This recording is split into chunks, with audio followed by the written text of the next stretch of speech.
What's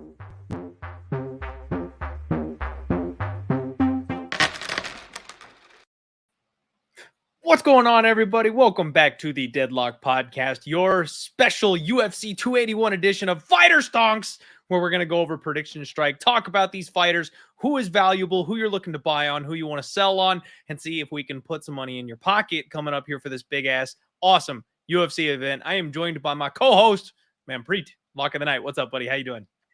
Good, man. Always happy to jump into this Deadlock podcast saddle with you and talk fights. Whether we're talking betting or talking Prediction Strike, it's always a treat to do it, especially when it is a pay-per-view fight week as big as this one. Can't wait to break it down, my friend.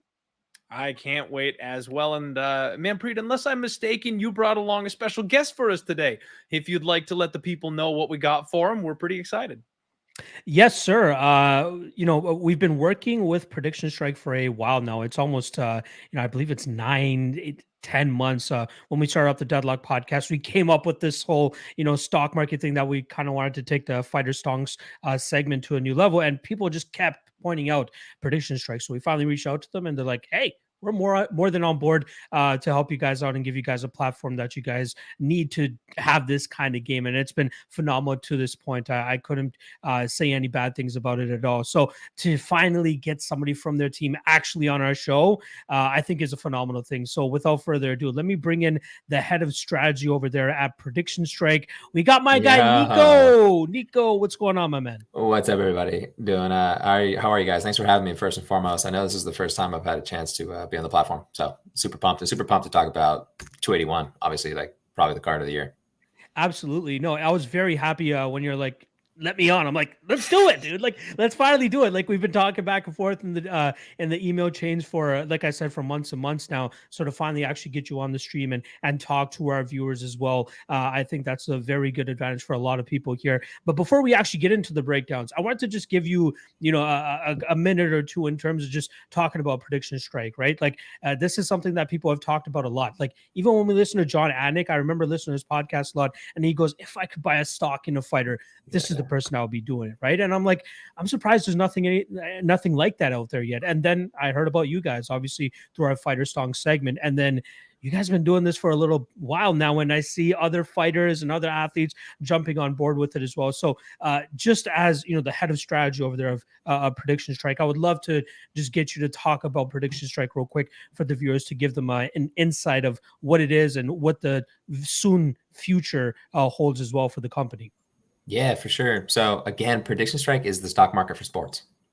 We've invented a way for you to invest in your favorite athletes instead of just betting on them.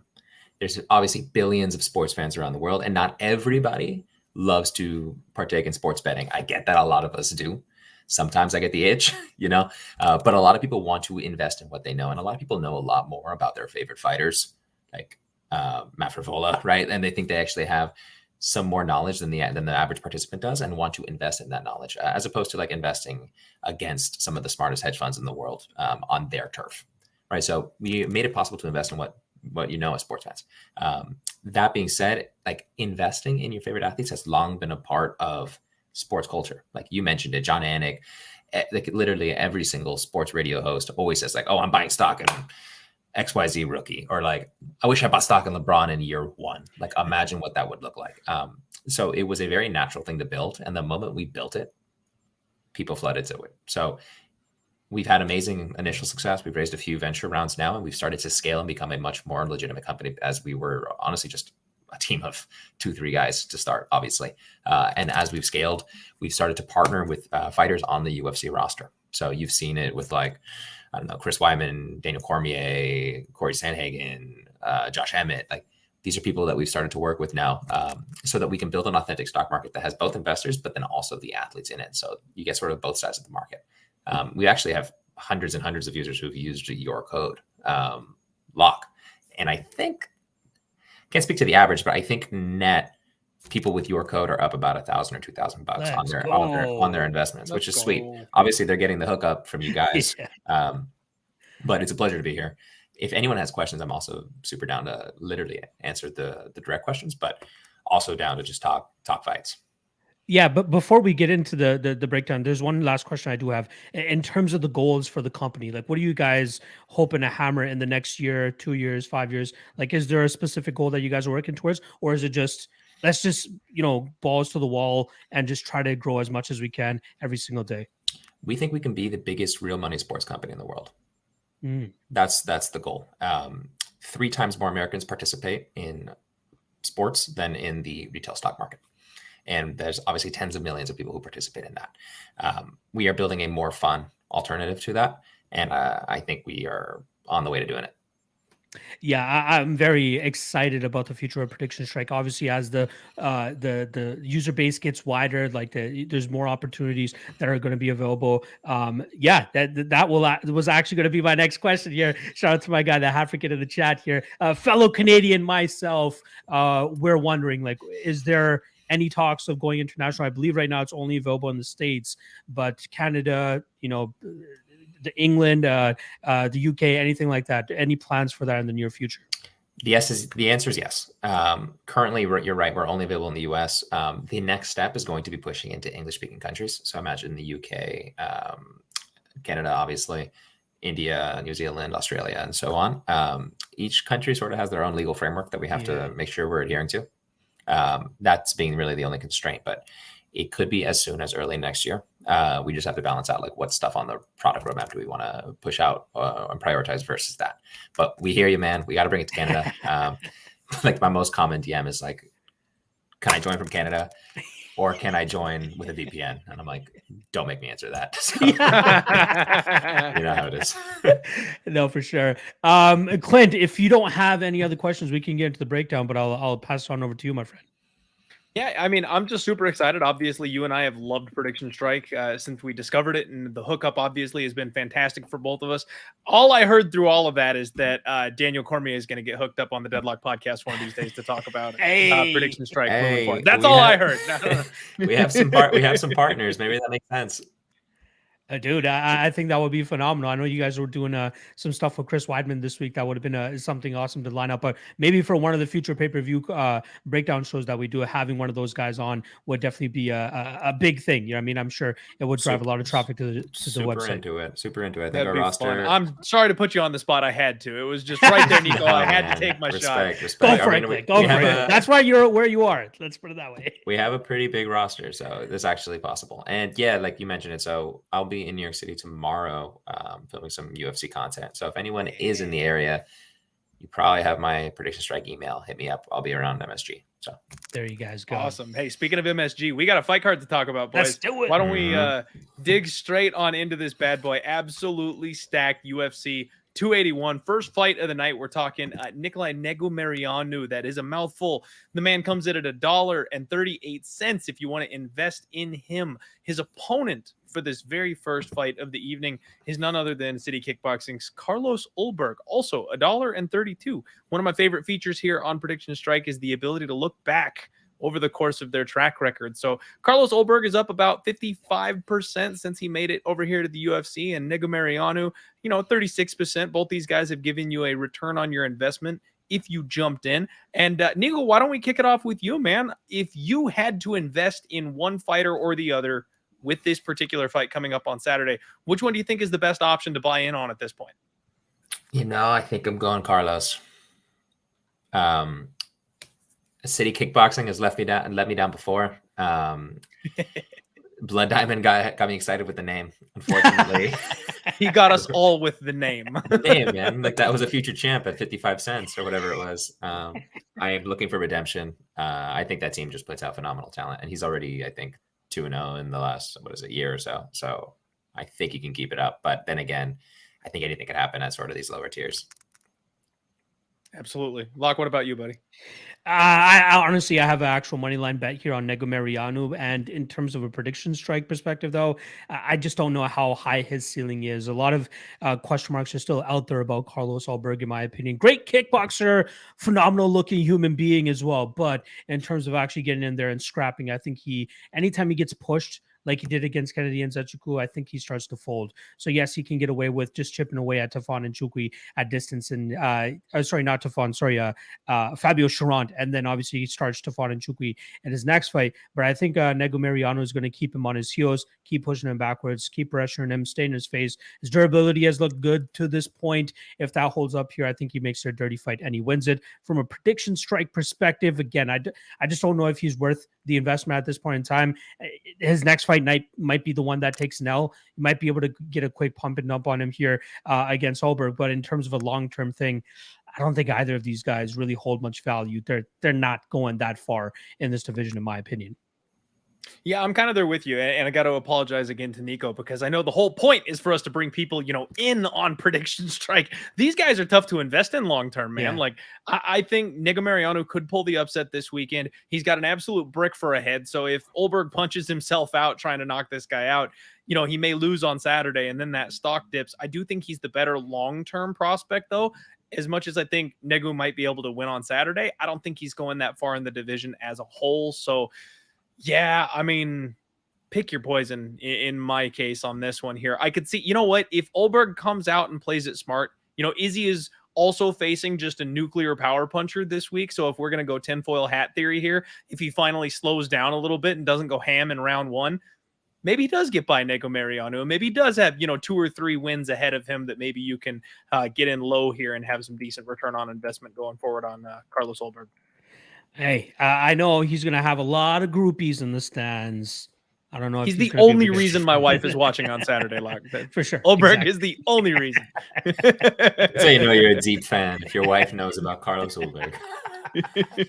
Hey, you know what? I bought my wife a GSP calendar back in the day when we just got going on mixed martial arts. She was the biggest George St. Pierre fangirl of all time, and I bought her a 12-month calendar so she could greatest living Canadian, my friend. I love it. All right, guys. Second fight of the night. Montel Jackson sitting at an even $1 if you want to invest. And then Julio Arce, the guy with more UFC experience, slightly cheaper here at 86 cents.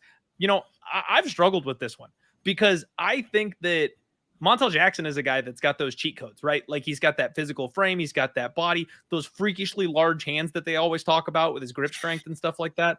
I could see him being something, but he's made some serious mistakes. I mean, if you're getting reversed and mounted by JP Buys, it makes you wonder what exactly the ceiling is. He's 30 years old. He can't be a prospect anymore. It's put up or shut up. I kind of think he's the side, though. I can absolutely see him just kind of physically bullying Julio Arce on Saturday. So that's the way that I would be looking personally in this fight. What about you guys? I'll kick it off here. I'm actually on the Julio Arce side, man. I liked him as an underdog at that plus 175 range, and he's technically an underdog here if we want to talk prediction strike wise as well. Montel Jackson, he's always that big favorite in his matchups because of the potential people see in him, because of what you talked about, Clint, his physical attributes. A lot of people believe that his physicality is going to be too much for a lot of these fighters, but you see in the fights that he comes up short in, it's against guys where he's taking legitimate steps up, right? Like Brett Johns. I can't believe I got Brett Johns as a plus 180 underdog that night. Was able to cash that. Ricky Simone, obviously, it was a very soon in Montel Jackson's career to be fighting a guy like that. He comes up short, but then he beats the JP Bays. He beats the Philippe Kalarshes of the world, the Jesse Straters of the world. But this is Julio Arce. This is a guy who has a legitimate kickboxing background. He is very good with his striking. He's going to be the better striker here. Montel Jackson might have the power, but I think if Julio can keep up a pace, keep throwing those leg kicks out there, stay on him with combinations, get his volume out there like he did against Daniel Dos Santos, I think he's going to cause Montel Jackson some frustration, and that might, be all that it is needed for Julio Arce to get his hand raised here. So I like him on the prediction strike side of things here at 86 cents. You'll get a decent enough bump if he gets the win here. Long term, I don't know. It's all styles that make fights. It's all style dependent. But in this specific matchup, from a money line perspective and from a prediction strike perspective, I think Julio Arce is a safe spot to go in as an underdog. I'm right. Totally down with that. Nico, head to head over here for me and Locke on this one. Split the time. Yeah, I'll split the difference. I'm going with you, and I'm going against Locke here. Yeah, How dare I you. think it's close to a pick 'em. I think if you're going strictly on prediction strike, I might go Julio, just for the one fight, and that's really the caveat here. Neither of these guys are young prospects, right? I think Julio's like 32, 33, and I think Montel's like hopefully younger than 30, but he could be 30. And he's got at least the frame and the gifts to go further in this division. Hopefully one day if he can put it together. And from that perspective, he'd be a much more intriguing buy and hold. He hasn't inspired that much confidence, to be frank. But just looking at the stats, I think he's got a 6-inch reach advantage. Like he has the type of ceiling that would make him a fun investment at $1. And he also could have 3-4 years longer in the UFC potentially than Julio. That being said, on the short term, if you're looking to pump and dump or to buy and sell immediately after the fight, if you're a Julio fan, that makes a lot of sense as well. Good deal. All right. So we're 2v1 here on this one, agreeing that Montel Jackson is likely the side here for future investment. Folks, do us a favor. Smash the like button. We have got Nico from Prediction Strike hanging out with us tonight to talk about this awesome platform. So show some love. Let's get this thing out there. Sungwoo Choi next up. 74 cents for my guy. Came in at $1, dropped 25% in value so far. And he is taking on Mike Trizano, a man who I've had a very rocky relationship with, Nico. 65 cents, down 34%. I was a Trizano truther, Nico. I was the guy that was pounding my chest and saying how much I thought this guy had a future and I liked his boxing and his wrestling was good. Well, first off, he never wrestles. Like, he's got the wrestling, never decides to use it, and then almost kills people in the first round and then takes his foot off the gas and loses fights. That's what Trizano does. And it bugs the living crap out of me. Now, if you were ever looking for a buy low spot, this would be the time. He's only 65 cents. So you got a sweet little deal on Mike Trizano here if you want to get invested. Sungwoo Choi, another guy that I've actually really enjoyed watching. He's got some serious pop in his punches. His fight last time out with Joshua Kalibau really showed his heart, his durability, his effectiveness to stay in the fight there. I'm a little torn because I can recognize a buy low spot when I see them on a guy like Mike Trizano. But at the same time, if Sungwoo Choi doesn't have to deal with the speed disadvantage that he dealt with in his last two fights, I think he should get the win here. I'm probably backing Choi myself. We'll switch it up. Nico, how about you go second here? What do you think? This is like the weirdest spot ever for me because I think I would actually like almost straddle and buy both, which is the craziest conversation around. You can't do that in like traditional betting, but in here, if you're taking the long view, you can. That's a good point. I hate watching fighters who should dominate with wrestling not dominate. Like, how many years did we have to hear that like Justin Gaethje was a great wrestler just for him to never shoot, and then to get like thrown around by Khabib, So I think he's going to be guilty of that again, and I think Sungwoo probably gets it. That being said, at 70 cents and 60 cents, like I would, if you're fans of both, I would max both and enjoy the benefit of a potential pump if their potential gets realized, because you can be holding hundreds of shares, thousands of shares at that like ridiculously cheap price point. Yeah. And now a question for you, Nico. Locke and I kind of touched on this a while back, but with you being here, I would love to get some more insight. What do finishes do for the value of the fight? Yeah, good question. So a finish will get you like a +5 bonus, essentially. So +5%. There's a few caveats, right? So like basically submission, KO, TKO will all do that for you. Doctor stoppage will actually it's a little trickier depending on how they rule it, because sometimes they actually rule it differently and then report it differently like a day after or so. But typically that's also +5%. But like a DQ will actually be negative. So those are like those are the finishes. There's also draws, which like are super rare in UFC. But typically, if you think someone's a pick'em, but one person has, or if they're a pick'em and have the same share price, but you think one person actually might get much more likely to have that finish, then there's some arbitrage there, because you're like, all right, well, someone's actually more likely to get that that sort of bonus multiplier. I like it. That is good to know. Good to know for everybody potentially investing moving forward. Locke, wrap us up, buddy. What side are you picking on this one? I'm going to go with the Korean myself. Trizano really has not shown up. I love the Tiger Showman crew. Julio Arce, another training partner of Mike Trizano. But I think Sungwoo Choi, a little bit slicker with the striking. And you see when Trizano can be outstruck by superior strikers, which I think Choi is, he gets doubled up, man. He gets tripled up on significant strikes. Hakeem Dawodu almost tripled him up on strikes. Lucas Almeida doubled him up on strikes. I think Choi, if he can get into his group, get those combinations going, I think he likely walks away with a decision victory as well. Again, another guy with the ceiling, right? He's mainly just a striker. This is a good stylistic matchup for him. From a long-term perspective, I'm not sure. Maybe you just take the pump that you're going to get from this matchup with Trizano and then just sell afterwards. But yeah, I'm not super big on Choi in this spot long-term wise. Both guys are pretty young. I would consider, if you got the win, to hang on and see what their next matchup looked like before you dumped. Next up, Silvana Gomez Juarez, 89 cents, up 4.71% ever since she got put into the system here. And Karolina Kowalkiewicz, $1.25, up 23%. Locke, why don't you start us off on this one, man?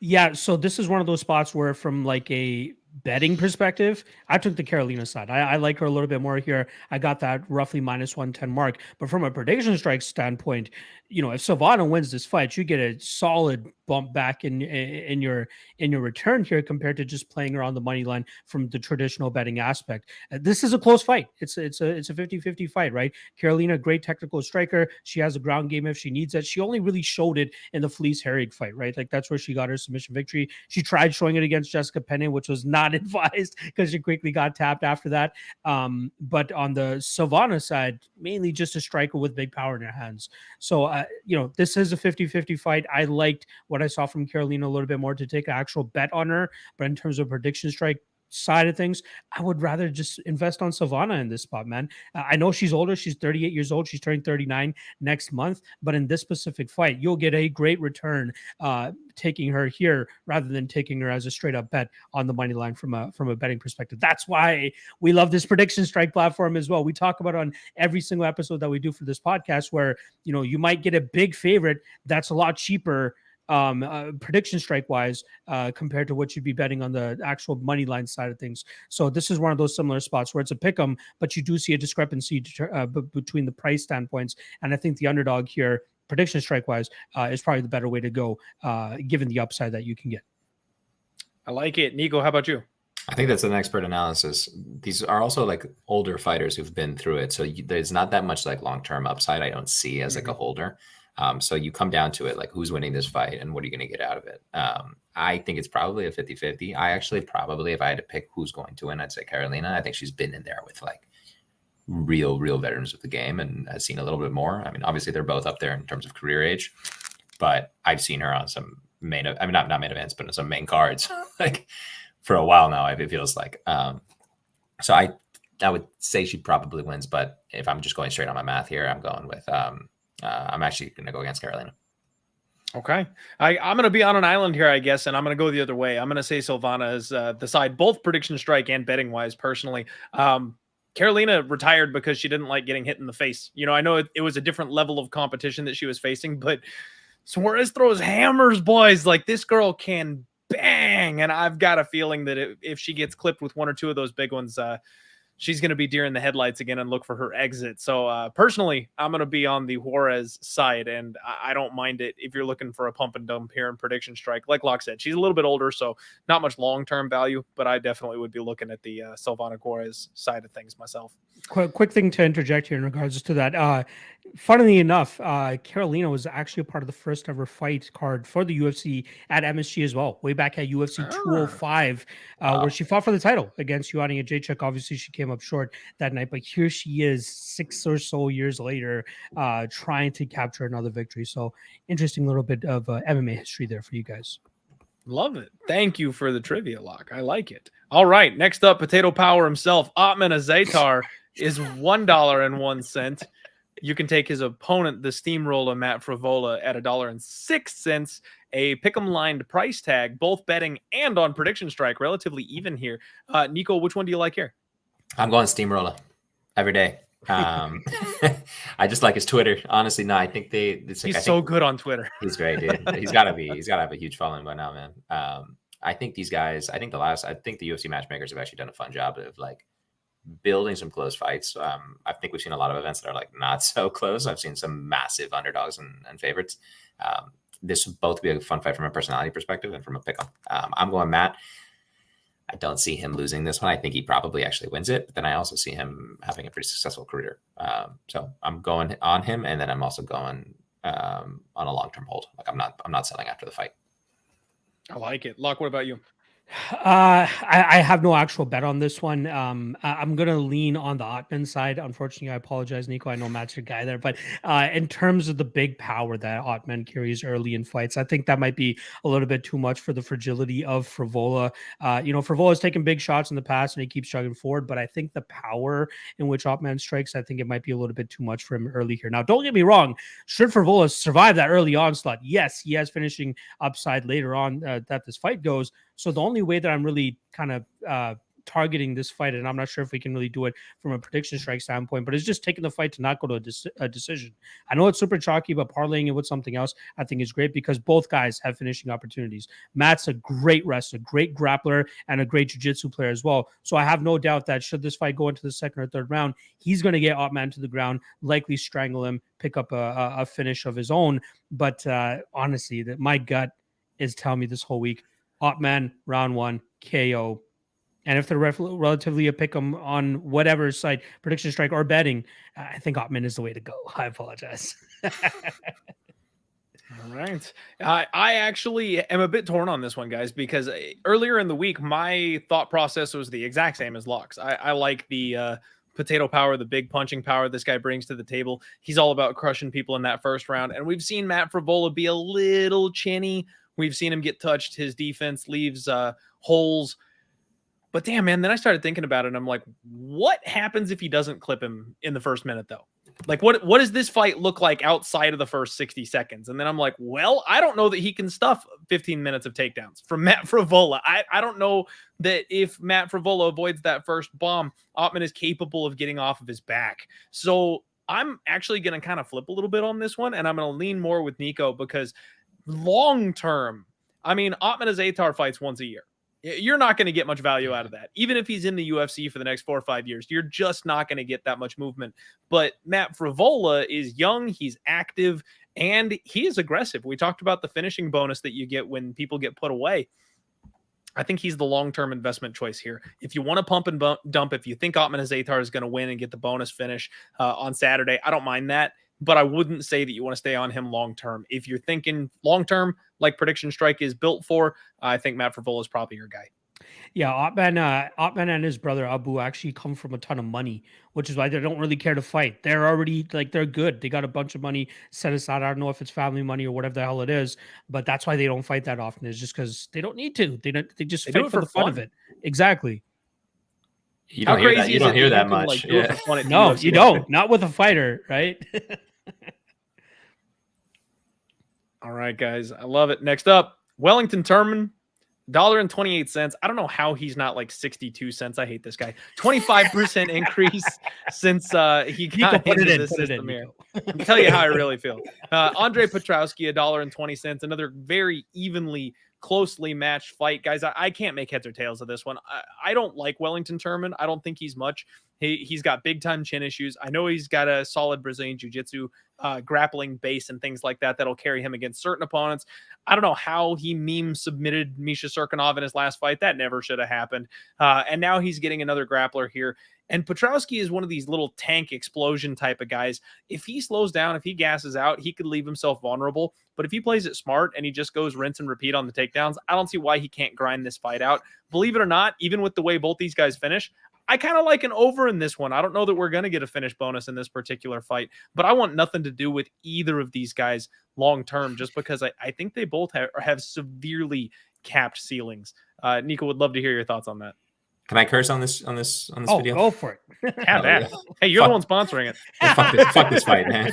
I want nothing to do with this fight. I don't like it from any perspective. As a fan, as an investor, or whatever. That's all I can say. I wish I had something more thoughtful to say on that one.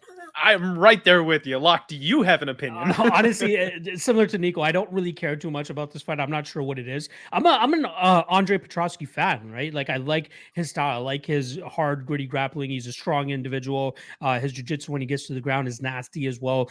He's been the victim of cardio dumping in the past. Obviously, that's how Brian Battle was able to get him out of there in the Ultimate Fighter house. But it seems like he's trying to build on that, right? I think he has back-to-back third round finishes, if I'm not mistaken, trying to prove us all wrong that he's a gas bag. But I do think that he can get this fight to the ground pretty early. I think he's a better wrestler here, but it's going to take him a while to eventually work for that finish. I do think he will eventually get that finish. I do think that strength and that wrestling will play a factor into him securing a submission opportunity. But Wellington, training with Glover Teixeira, training with Alex Pereira, obviously fighting in the main event here. Dominic Reyes, another guy that's on the card. A ton of guys over there at Teixeira MMA for him to train with, but I just don't know if they can all get him ready for a guy like Andre Petroski. So this is a perfect example, Clint, right? We talk about this all the time. You got Andre Petroski on the betting line minus 200. But in terms of prediction strike, he's technically the underdog here, if we want to call it underdog or favorite, right? He's 8 cents cheaper than Wellington Turman, but that means you'll likely get a better return here, taking him on the prediction strike side of things rather than taking that minus 200 on the money line. So let's take some Petroski stock before going into this UFC 281 card and hold on to it, because I do think he has potential. I do think that this is a guy that can rack up several wins in a row and continue to grow his game. Give me Petroski. No bet on the money line, but I'll bet on him on prediction strike by taking some stocks there. Okay. All right. And you know what? Shout out one of our listeners here. My guy, Jake. See you around on Twitter, says Petroski ran a 6-minute mile in front of my eyes the other day and didn't even break a sweat. For a guy that we've had questions about his cardio before, that's good to know. Yeah. Shout out to Jake, a Philly guy over there. And he went over to that gym recently to talk to all the big names there. And Petroski, obviously the most important one because he's fighting this weekend, but a lot of good tidbits out of that interview as well. So make sure you guys go check that out. Yeah, love Jake's content. So thank you very much for jumping in, Jake. We really appreciate it, man. All right, next up, we've got Meatball Molly McCann. And you know what? Back in the day when Locke and I first started this segment here with Fighter Stonks, when we had no idea what the hell we were going to do with it and had no real direction, the very first thing I did was buy on Meatball Molly because she's hooked up over there with Barstool. She's getting softballed opponents. Like, this was a stock that you wanted to be in as low as possible, as quickly as possible. And now here she sits up 48% at $1.48. She's, however, taking on Erin Blanchfield. She is sitting nicely at $1.52, up 74% since she was put into the system here. The favorite here in this spot by quite a wide margin, I might add. Locke, kick us off here. What do you think about this fight? Again, another reason why prediction strike is the shit, because you can get a minus 390 at what we're getting her here against Molly McCann, right? I do think that this is a perfect spot for us to jump in on her and hold on to her, man. I think she has a tremendous amount of potential. She still needs to work on her striking game. That's where we see the flaws in her game, right? Against Miranda Maverick, for as long as that fight was on the feed, she was getting outstruck. JJ Aldrich, she's getting outstruck in that matchup, but the best part of her game comes out when she's able to get fights to the ground. I think there could be a potential that she struggles to get Molly down in this matchup. And that's why I think that the betting line should be closer, because technically speaking, I think that Molly is actually the better striker here. So she could definitely make this fight competitive. But from a prediction strike standpoint, I think that Erin definitely has a higher ceiling here. So you can buy her at $1.52 and then be laughing your way to the bank next year when she's like $3.50 or something like that. Because I do think that she could definitely get up there. She has that type of talent. She's still young, right? She's 22, 23 years old. So plenty of time to still grow and improve her skill set. I think that this is a solid enough matchup for her. But I'm not touching that minus 400 money line. I'd rather just put that money into prediction strike here and buy some Erin Blanchfield stock nice and early. I hear you. Nico, what are your thoughts? For sure. I can tell you Erin's like a super hot buy right now in prediction strike. If you go click on the screen, or not click her 1 month chart price next to the 1 year. What's she up 13% this month? Yeah, just in the last month. That means a huge influx of demand has hit that, because they've seen that, like, listen, Erin dominates fighters and Molly is not being put on Patty Pimblett prelims anymore, right? Like, she must have pissed off Dana White or something, because she's getting a real tough matchup. here, and I think she's a strong fighter. I think probably she's going to stuff a few shots from Erin. I think as the fight wears on, Erin's probably going to have her way with Molly. So I think Erin's a buy. I think as strong as a buy as we probably will see on this card. Okay. Now we've got some strong opinions here on this one, folks, and it's only $1.52 to get in on your girl Erin Blanchfield. She's actually another buy candidate for me personally. You know, I wanted to be on her. I wanted to invest in her. I like her. Everything you see about her, it's all good stuff. And then Meatball Molly, the only thing for me is when we're talking from a betting line, you know, if we're talking about putting betting lines down here, plus 330, I don't mind a small stab on Molly because like we talked about, she's physically strong. She'll probably shuck off a couple of takedowns. It all sounds good, but long term, I don't know what Molly McCann is really going to do long term. She is a little bit older. We've seen kind of the best that she's got. She's taken out the weakest names the division has to offer. I think that once she takes a step up in competition, we're going to see a slowdown, but she's got that barstool tag attached to her. She still is capable of finishing. Like, I do think there is going to be some potential upside on Meatball Molly, but obviously nowhere near the ceiling of someone like Erin Blanchfield. So I think they're both investable, frankly. If you want Meatball Molly, you can buy her cheap if she takes the L to Erin on Saturday. That's exactly what I was thinking of. Like, if you, it wouldn't be a bad investment on Molly after she ends up losing this weekend, because then I think that Barstool and the UFC will go back to be like, let's just keep her on those London cards and give her favorable matchups so she can go out there and get those spinning back elbow type knockouts and send the crowd into a ruckus. Like, I think that's what she's going to settle into after she realizes that she can't hang with this level of fighter. I think she'll be a huge buy low, probably like the moment I expect her to lose. I'm going to say one more thing, guys. For everyone who is new to Prediction Strike, I have like the script right in front of me. So if you'd like, sign up, use code LOCK, right? Shout out to your boys. But then also drop your PS username or the email you used to sign up on the app, and I'll swing you some free shares as we're here. Hey, let's go. Just to get you on going, get you following, maybe placing some investments on these people as we talk about. There we go. We got 22 live viewers right now. You know what? Let me send out a tweet with that as well, if you're cool with that, Nico. And see sure. Tell them to join the stream and I'll hook them up. All right, let's do it. Clint, take us to the next matchup. I'll tweet that out. I love it. Yeah, let's go. Giveaways here. All right, next up, Superman Ryan Spann. $2.35 for this man on Saturday. You can also get the Dominator, Dominic Reyes, at $3.50. Now, Locke and I have talked about this a couple of times. You know, with these MMA fighters, it's hard to see where the ceiling is sometimes. You're trying to get into that championship $5.50, $6 ballpark, but it's still, you know, a new thing. We're still very young in the MMA game when it comes to the long-term investments. So we don't know how high these guys are going to go. It's harder to invest when they're at these already, you know, high peak price tags. Dominic Reyes is a guy that's already challenged for a title. He's already going to be, you know, a big hot commodity coming in. That makes me a little wary of investing at this point, but I absolutely think he's the side here. He is far and above my favorite spot, I think, this week. Ryan Spann is a guy who's got one weapon, and that's a guillotine. He's a decent striker. He's not got the best durability. He's a decent grappler. He will give up position sometimes. He will quit in the fight when it's not going his way. Dominic Reyes has shown us he can go 25 minutes with the best the UFC has to offer. If you're playing aside betting or Prediction Strike, I think it's all Dominator myself this week. Locke, what about you? Yeah, I like me some Dominator as well. Or is it Devastator? I thought it was Devastator. Dominator is Dominic Cruz, and that's you're right. Dominator is Dominic Cruz. That's my bad. Yeah, Dominic Reyes said he wanted Dominator, but it's already taken by the great Dominic Cruz. But no, I like the Devastator as well. My question mark though is like that layoff.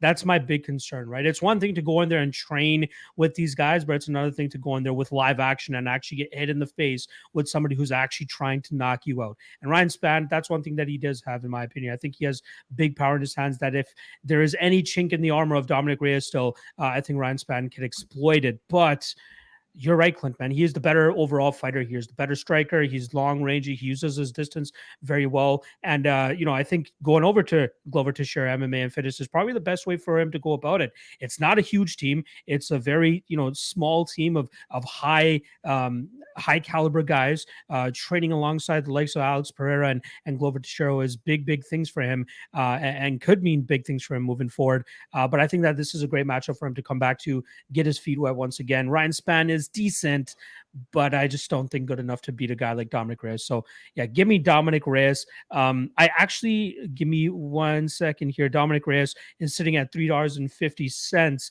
with Ryan Spann closer to that $2.35 mark. So, you get a decent bump there with the Dominic Reyes investment here. But I do think that, should he get a highlight reel victory, he probably vaults himself right back into that top 5 discussion and possibly getting a number 1 contender fight after that. So you might be getting a steal at $3.50 should he get the victory here and then eventually find himself in a title fight in the next couple fights. So I guess investable moving forward. You're probably not going to get a better price, right? Moving forward. You would think not. But I would love to hear our guest thoughts on it. Nico, I'm not seeing any handles in the chat yet. What are you people doing? We got free stocks to give away. Throw your emails in the chat. Money. Let's go. Put your predictions. Will Ryder asking where the link is. Check the description below, my friend. It's an app. So if you don't use the website, just download it from the App Store. There you go. So there's one thing we're not talking about, and that's that Dominic Reyes is a multi-sport athlete. He just likes to hype that up so much.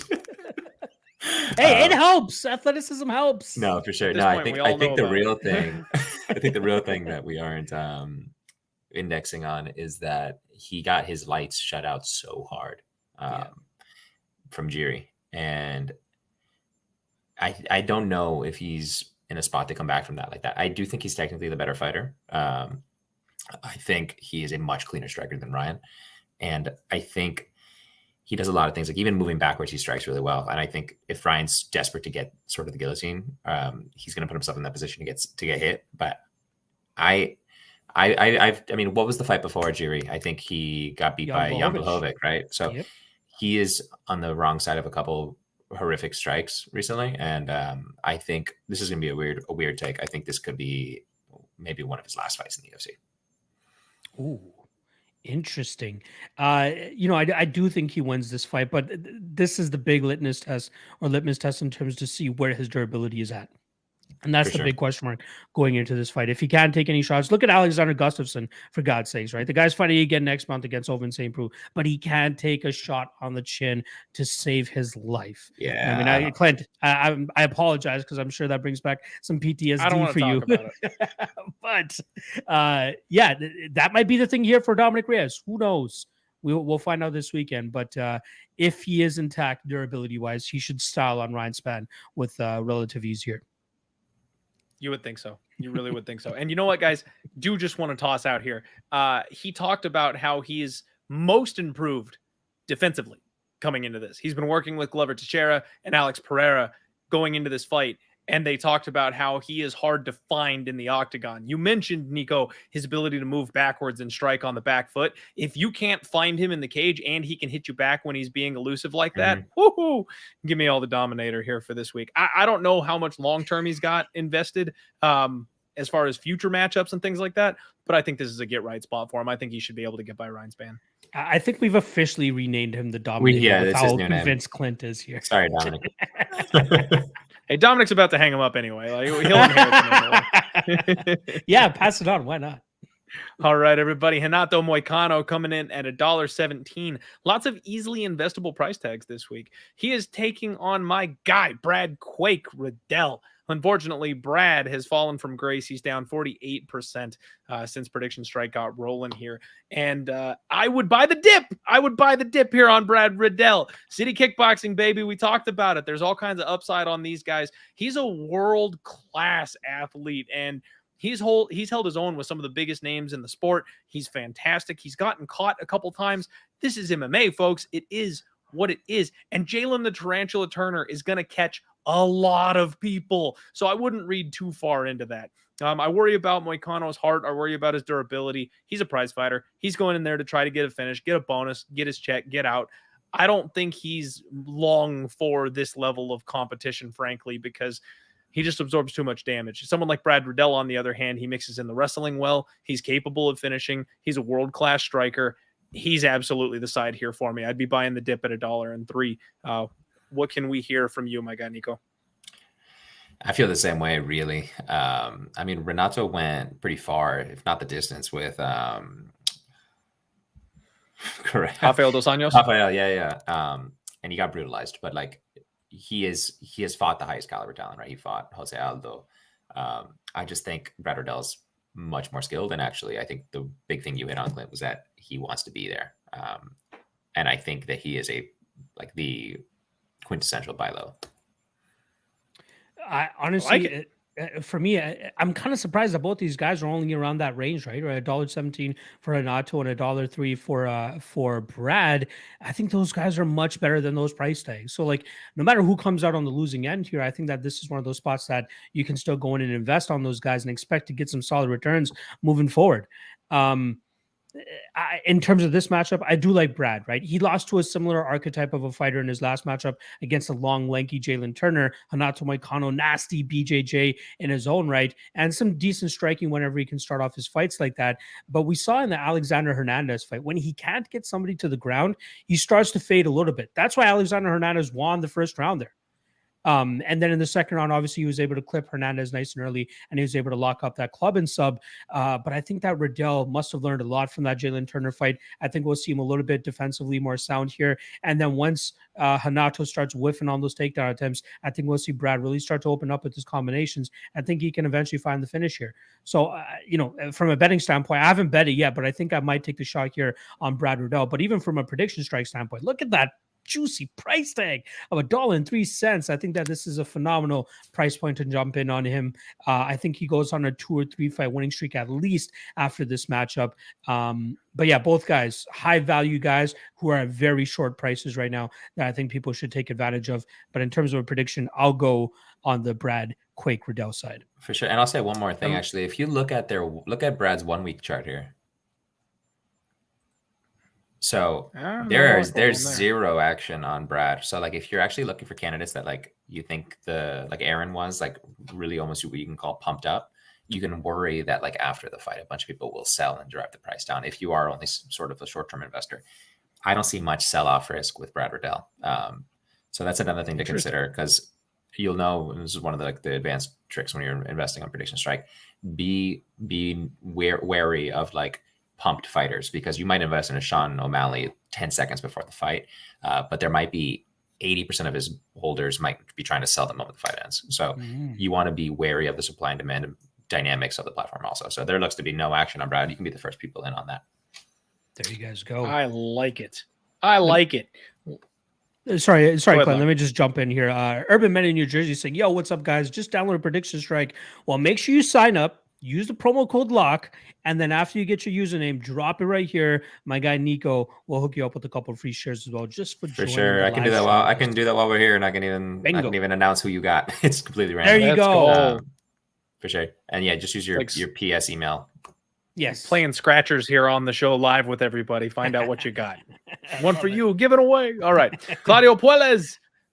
$1.37, up 61%, the guy. And you know what? I'm going to look at that little trick we just talked about here. A little bit of sell-off in the last 3 months here. Taking on Dan Hooker, $2.86, but down 18% overall.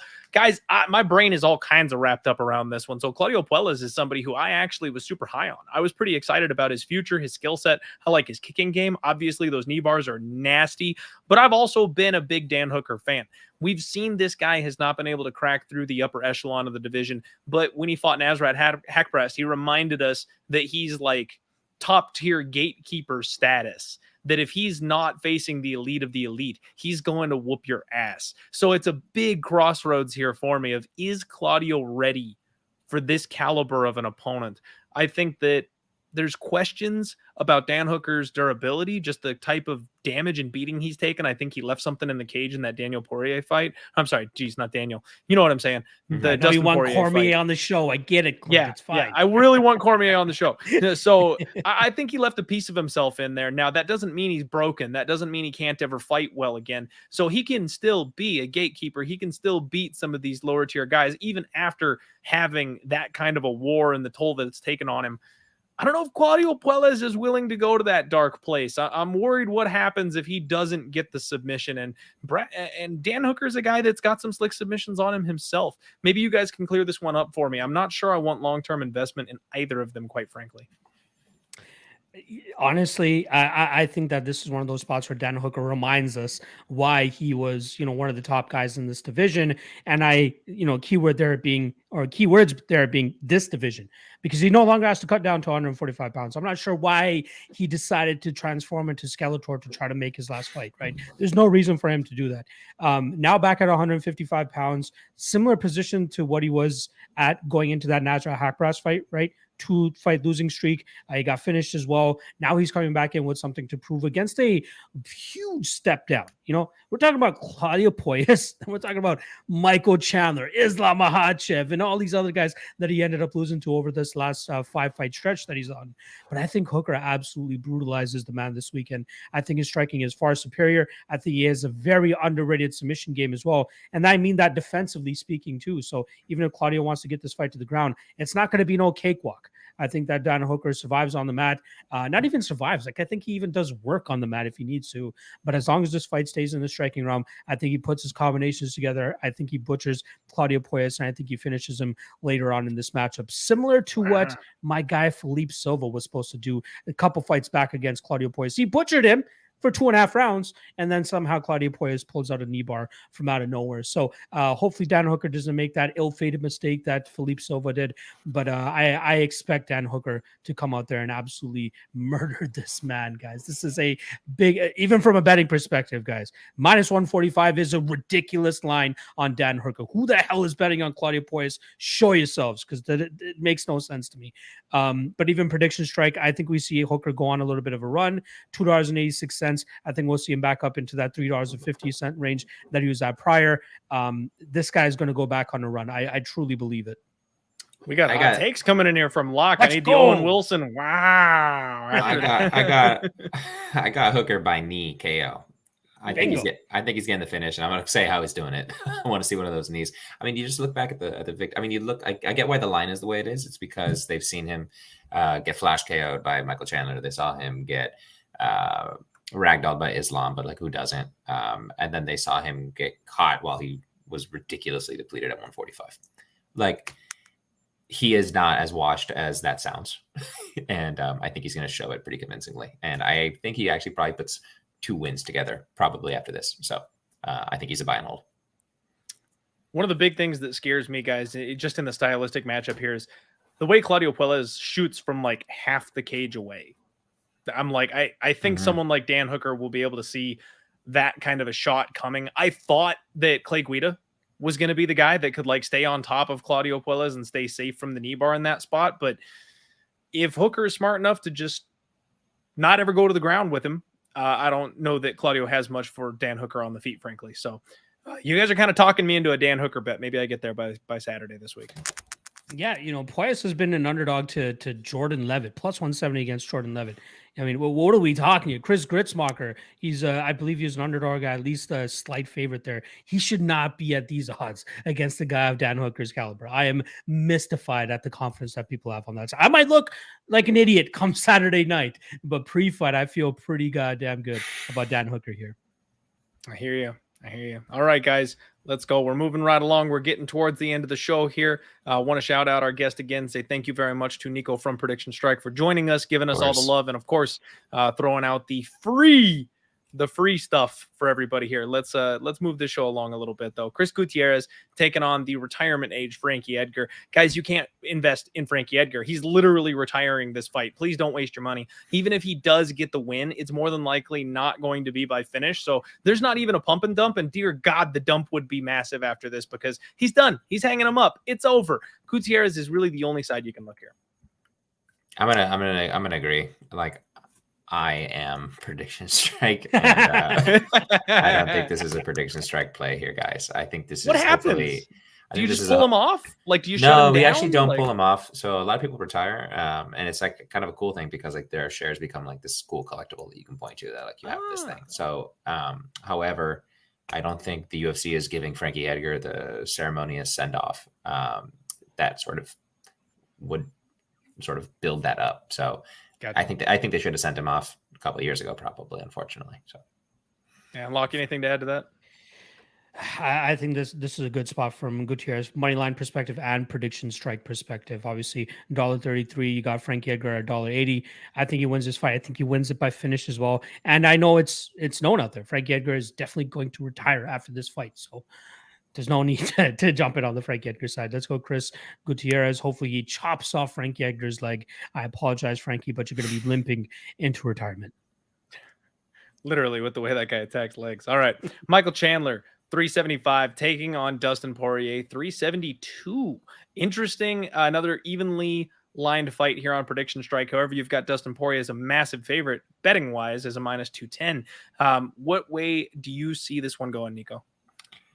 I think Dustin does to Chandler what Gaethje did, but worse. He's just the cleaner striker. And he's been through wars, as we've seen, both with Eddie a couple times and with Justin a couple times.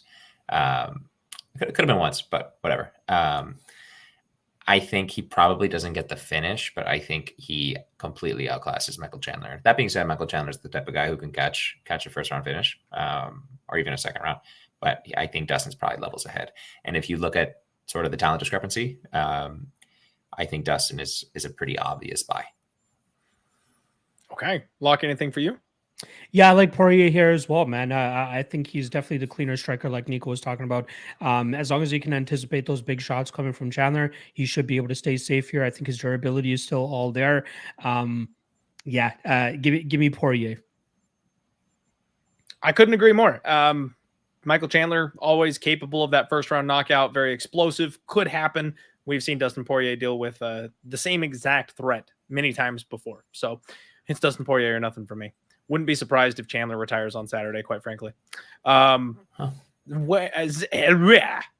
about that. Let me try that again.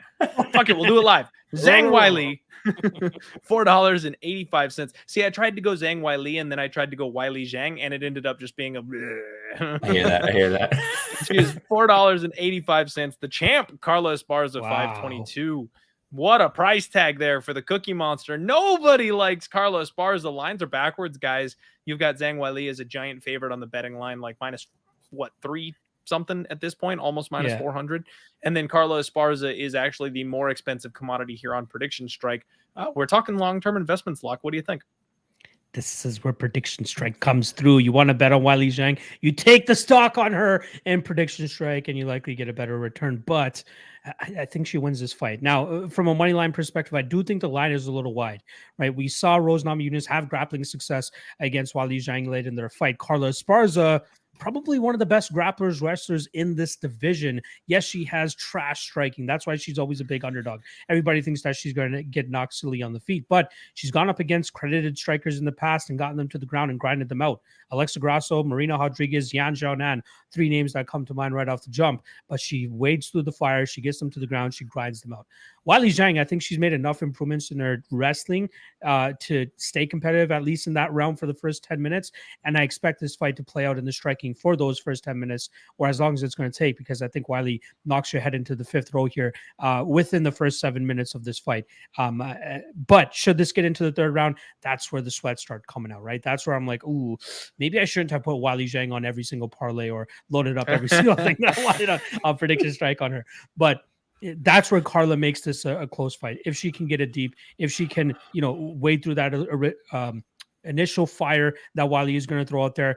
But I think it's just going to be too much firepower, too much finesse, too much technical advantages for Weili Zhang in the striking realm. Yes, those other women that I said prior, they had those advantages too. But I think that Weili Zhang, in terms of grappling, is further along than those previously named fighters. So she should stay safe for the first 10 minutes. Hopefully it doesn't take her longer than that. Give me Weili Zhang and load up on her on Prediction Strike. I was about to call her the B word, but I'm like, that's disrespectful.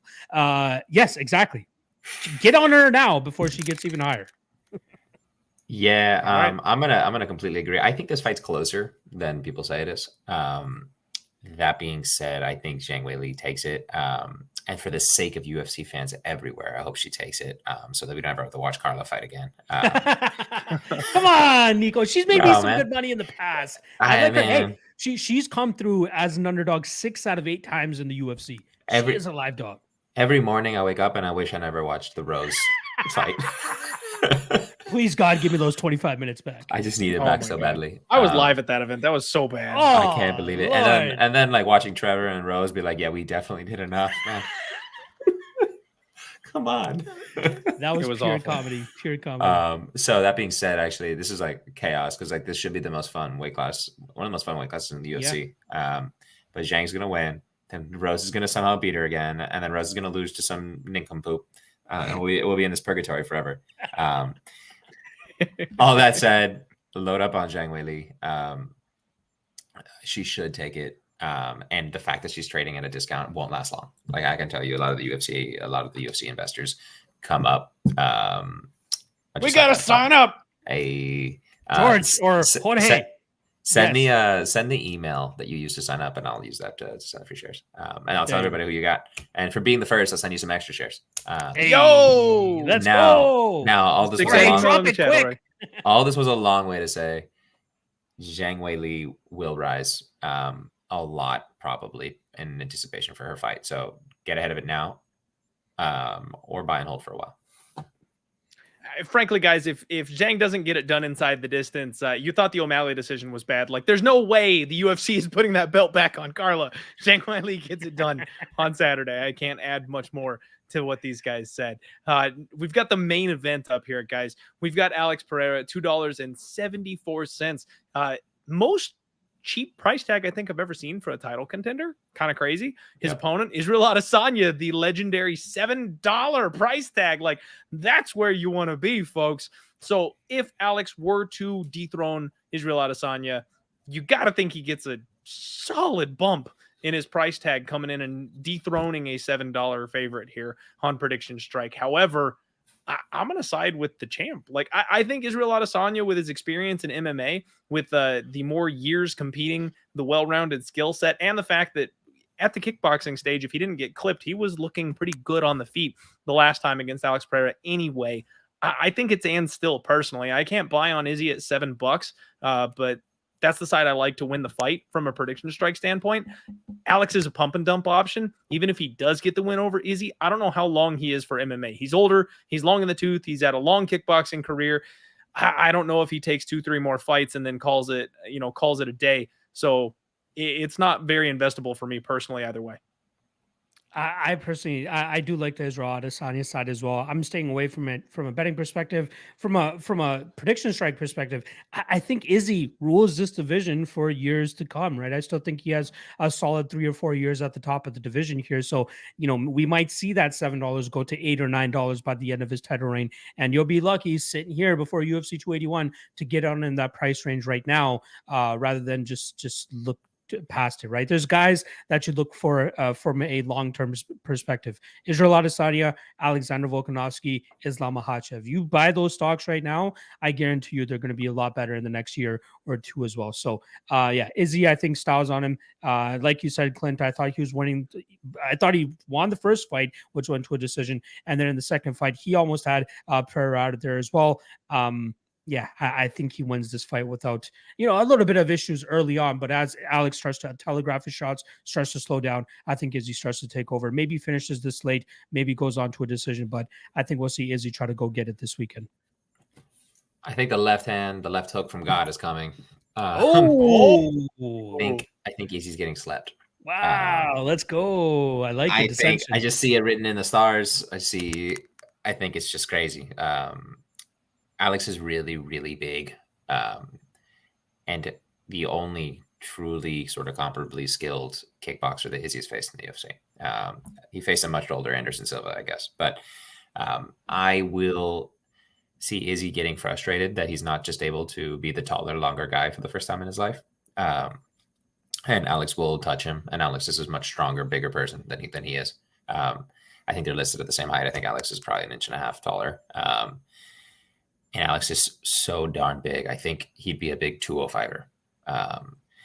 So I think, man, I think even if it was a pick'em and I think even if they were similar share prices, I might get some Alex. The fact that he's trading at like less than 2-to-1 ratio, I think it's probably the most obvious buy, even more than Aaron Blanchfield in this event. That being said, like how long does he have in the in the UFC. I almost feel like he's only here because Israel's here. Like he's just following this guy being an asshole. That's why it only took a year to get him there. Yeah, exactly. So I mean, if he beats Izzy, I guess he might get a fight or two. But that being said, he's going to fight people with higher share prices than he has probably for the next couple fights, regardless win or lose. So he's a great buy. And I don't feel the same way I feel about Izzy. Like I feel about the way you said about Alex and Islam, except for if they fight each other, are super obvious holds. Izzy, I'm not sure. I think he is the next sort of like Usman to fall, or who was the other champ that just fell? Kamaru. Yeah, it was Usman, but there was another one I thought. Charles. Yes. I think I'm worried he's a little bit more in that category. Gotcha. Okay, we got some dissension here on the final fight of the night. I like it. Nico, thank you so much for hanging out with us here live on the show. It doesn't look like too many people, unfortunately, while we were live, had much opportunity to sign up and take advantage of the free shares, which makes me a little sad. But they can still go ahead and sign up using promo code LOCK at Prediction Strike. We're going to be doing some awesome stuff moving forward. The platform is going to continue to grow. You guys want to get in on this train now. But most importantly, thank you for spending the evening with us breaking down UFC 281. Of course, boys. It's been a pleasure. Let's do it for 282. Down. I'm in. Let's go. I love it. For sure. Love it. Good luck. Happy trading, guys. Love being here. Appreciate it. Thank you very much, Nico. All right, guys, I think that'll do it. Locke, do you have any closing words for the people? Sign up to Prediction Strike. Use promo code LOCK. That's it. That's all we got. Deadlock Army dismissed.